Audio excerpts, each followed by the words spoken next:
It's a Tuesday night in a town you've never heard of, and if we've done this right, you never will. The grocery store lights hum overhead, casting that familiar, almost yellow glow over sagging produce and end cap sales.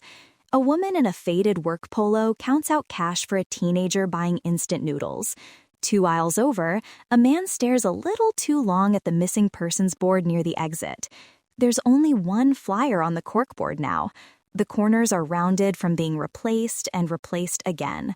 The photo is from another decade entirely. Soft focus, stiff pose, the kind of portrait you got at the mall when that was still a thing. People don't really stop in front of it anymore, not for long. They glance, the way you check a mirror you're trying to ignore. But everyone in this store has built their habits around that picture without even noticing. Parents text their kids a little earlier in the evening. Teenagers roll their eyes and send quick selfies to prove they really are with friends at the diner. Night shift workers take the long way home, past the gas station with cameras, past the bar where someone always seems to be outside smoking, past the house that still keeps its porch light on, just in case. Ask anyone who's lived here long enough, and they'll tell you about the disappearance. They won't agree on the exact year. They'll argue about whether it was fall or early winter, whether the last sighting was at the bus stop or by the old bridge. But they remember what they were doing when the first flyers went up. They remember how quickly trust shrank to the size of a front porch. The official case file sits miles away, boxed in a climate-controlled warehouse, sealed in language and procedure. But the living case, the one that shapes how people shop, how they walk home, what they tell their kids about strangers and shortcuts, that case lives here, in the clerk who remembers every odd customer, in the neighbor who still notices when a car doesn't belong on their street, in the former classmate who kept a yearbook when the family couldn't bear to see those photos anymore. This is a story that doesn't belong to any one detective, any one reporter, or any one podcast. This is the case that belongs to everyone. Truth is stranger than fiction, and sometimes it's a whole lot quieter, too. You're listening to Rise Stories, where every crime tells a story, and we try to tell it without losing sight of the people at the center. I'm your host, Samnang and Bradley, researcher, investigator, and chronic note-taker of all things cold case. And I'm James Bradley, your co-host, true crime nerd turned analyst, unraveling the mystery one clue at a time, even when those clues are grocery clerks and neighbors instead of fingerprints and DNA. On Rise Stories, we usually walk you through a particular case, what happened, what might have happened, and what we can learn from it. But tonight, we're doing something a little different. This is not a whodunit. We're not naming a town, a victim, or a suspect. In fact, the case you just heard Alona describe doesn't exist exactly as you heard it. Yeah, before anybody starts Googling small town disappearance by a bridge near a grocery store, take a breath. The case at the heart of this episode is a composite, carefully built from pieces of several real cold cases. No one family, no one community is being put under a microscope tonight. We're doing that for a reason. We wanted to talk about a pattern we see over and over again as investigators, researchers, and, frankly, as people who read way too many case files. The official work on a cold case might slow to a crawl. Budget shift, detectives retire, media attention fades. But in a lot of communities, the case never really goes cold. It just moves into living rooms, corner stores, school hallways, into conversations that start with, "Hey, do you remember?" Tonight, we're looking at that kind of power, the quiet, everyday ways communities keep cases alive, and what happens when that power is used well or badly. And to do that, we brought in someone who lives right at the intersection of storytelling and investigation. He's a true crime author, a meticulous researcher, and honestly, one of my favorite people to nerd out with about case timelines. Kevin, welcome to Rise Stories. Thanks for having me. I'm really glad we're doing this episode in exactly this way, because behind every headline is a human story. And sometimes the most ethical way to tell it is to blur the details just enough to protect the people who are still living it. So let's start there. You built this town, this disappearance, from several real cases you've studied. Walk us through how you did that, without, of course, accidentally pointing us to any one real family. Yeah. So, over the years, I've researched a lot of missing persons and cold cases for books and long-form articles. After a while, patterns start to show up. You'll see a late teen or early 20s victim last seen in a very ordinary place, a bus stop, a convenience store, a friend's house a few blocks away. You'll hear about a town that isn't used to violent crime, where people talk about how they used to leave doors unlocked. And then you see this timeline. Massive early search, emotional press conferences, a flood of tips, and then, eventually, silence in the official record. But in the towns I visited, there was never silence. There were grocery clerks who could still describe the day the flyers went up. There were coaches and teachers who kept old attendance lists. Neighbors who could point to the exact spot where the search line stopped. So for this episode, I pulled together common elements from several of those towns and cases. I changed locations, time periods, family structures, physical descriptions, anything that could map onto one specific real story. What we're left with is a kind of average of many tragedies. It's fictionalized, but emotionally, it's very real. I really like the way you describe that, as an average of many tragedies. It drives home this idea that what we're talking about tonight isn't an outlier, it's a pattern. In your research, when you went back to these communities years later, who actually kept the story alive? Because it's not usually the people we see in movies, right? Yeah, Hollywood loves the lone detective with the messy desk and the wall of red string. In real life, it's the woman at the diner who still remembers which booth the victim always sat in after soccer practice. It's the neighbor who wrote down license plates when they started feeling uneasy walking home at night. It's the clerk at the video store, back when that was a thing, who remembered who rented what on the week someone vanished.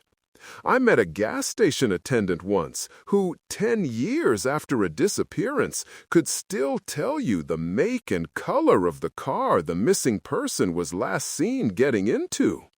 He wasn't sure if it mattered. No one had ever really asked. He just carried that detail around. So when we talk about who keeps a case alive, yes, detectives and journalists matter.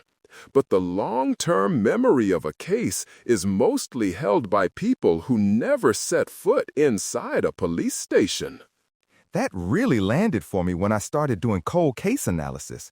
You open these old files and see gaps, a receipt with no follow-up, a name with no background, a time window that's just fuzzy. Then you go into the community and someone behind a counter says, "Oh, right, that was the week the power went out and we had to write everything by hand." Or, "She always came in on Fridays except that one time when..." Where mystery meets reality is often at the cash register, not the crime lab. And I want to underline something here for everyone listening who's into true crime and maybe part of some online groups. A lot of you are those memory keepers now. You're the ones who remember dates, who clip articles, who screenshot appeals before they get deleted. That can be incredibly powerful, but it's also where things can go very wrong very fast. Yeah, let's get into that, because every crime tells a story, but not every story we tell about a crime is helpful or even true. Kevin, in this composite town you built, how does the community keep the case alive in ways that are healthy, for lack of a better word? So, in our fictional, but not really, town, there are a few key people. There's the grocery clerk who, like in the opening, quietly keeps the missing persons flyer updated. They don't add theories, they don't draw arrows to random faces, they just make sure the picture isn't curling and yellowed.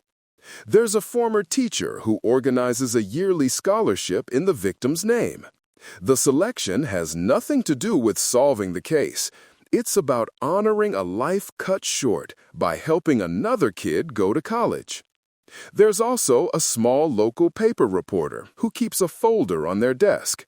Anytime a new forensic technology gets mentioned in the news or a similar case pops up in another state, they check if it might be relevant and send a respectful email to the cold case unit.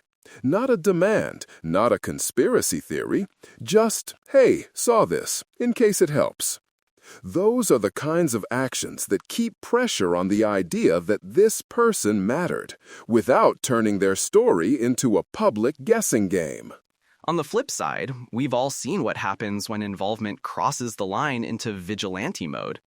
In some towns, you get Facebook groups where people start naming names. Suddenly, some random guy who lived nearby is being called a killer because he wore the same brand of jacket as someone in a grainy CCTV still. Or you have folks trying to recreate the victim's last walk at night, alone, posting videos like it's an urban exploration challenge. That's not investigation. That's entertainment dressed up as justice. And it can cause real damage.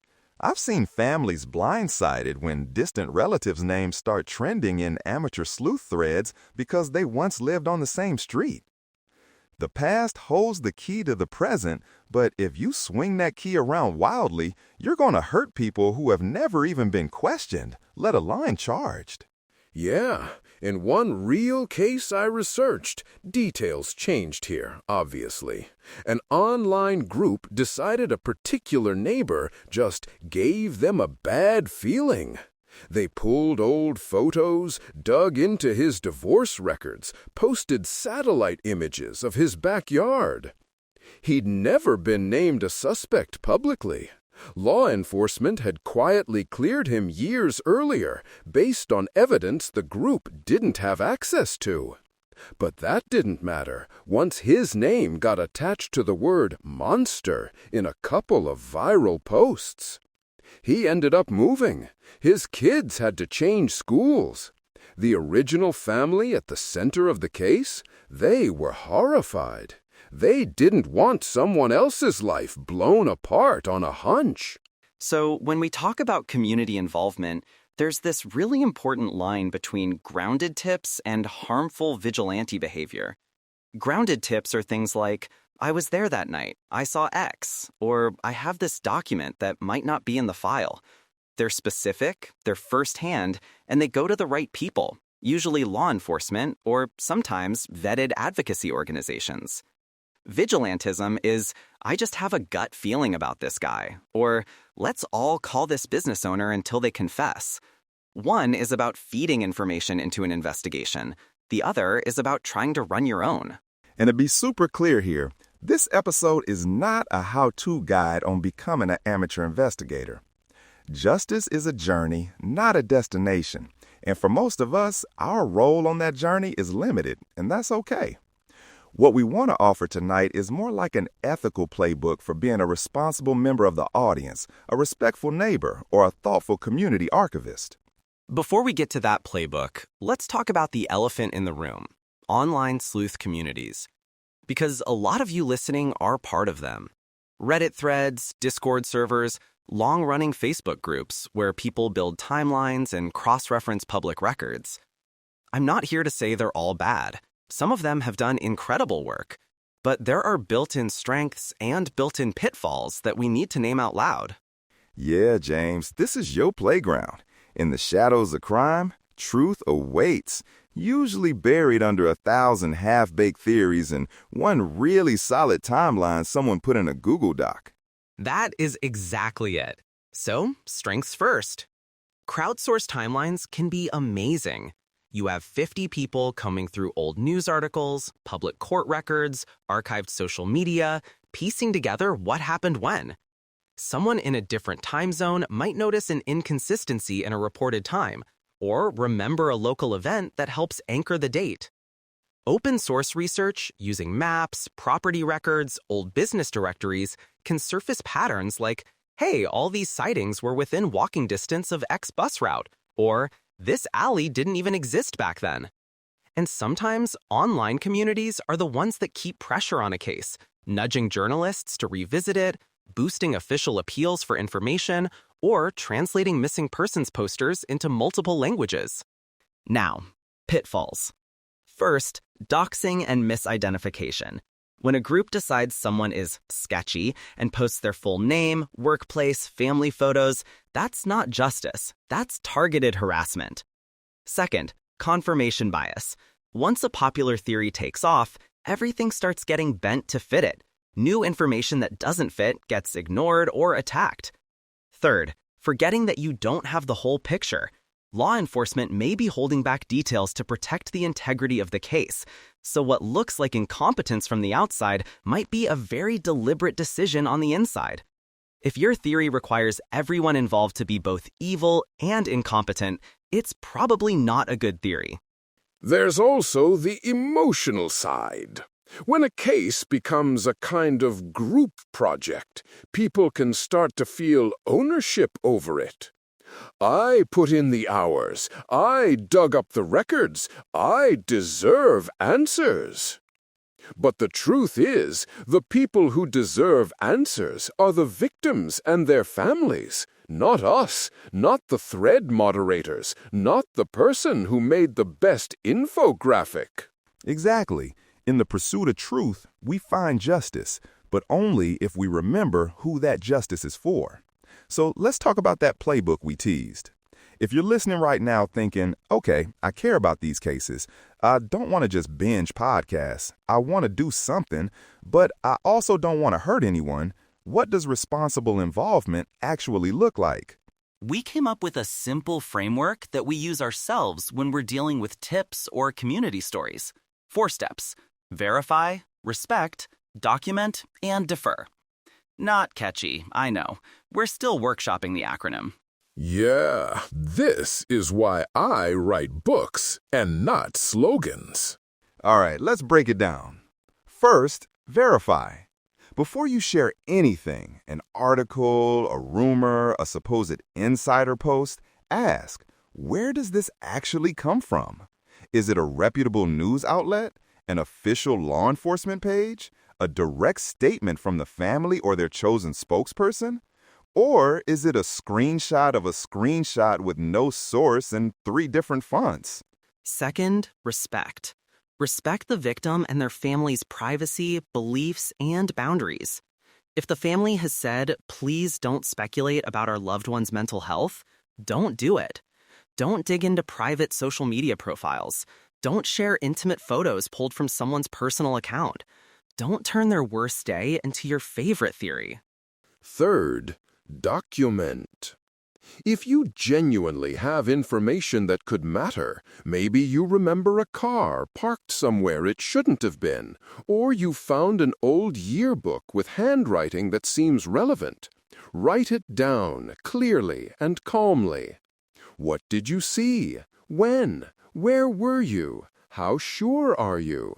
Stick to what you actually know, not what you've pieced together in your head. Clear documentation helps investigators decide if something is worth following up on. Rambling DMs with 20 different theories are much harder to use. And fourth, defer. This is the one that stings a little, especially for those of us who like to solve puzzles. After you've verified your info, treated people with respect, and documented what you know, hand it over. To law enforcement if the case is active, to a vetted advocacy group if there's one attached, to a tip line listed by the family. Then, this is the hard part, step back. You don't get to run your own parallel investigation just because you care a lot. Defer to the people who are actually responsible for the outcome, even if that means you never find out what happened with your tip. If all you ever do is follow those 4 steps, verify, respect, document, defer, you're already doing more for justice than 100 armchair sheriffs throwing names around in a comment section. And remember, support doesn't always look like solving. In our composite town, some of the most healing things the community did had nothing to do with catching anyone.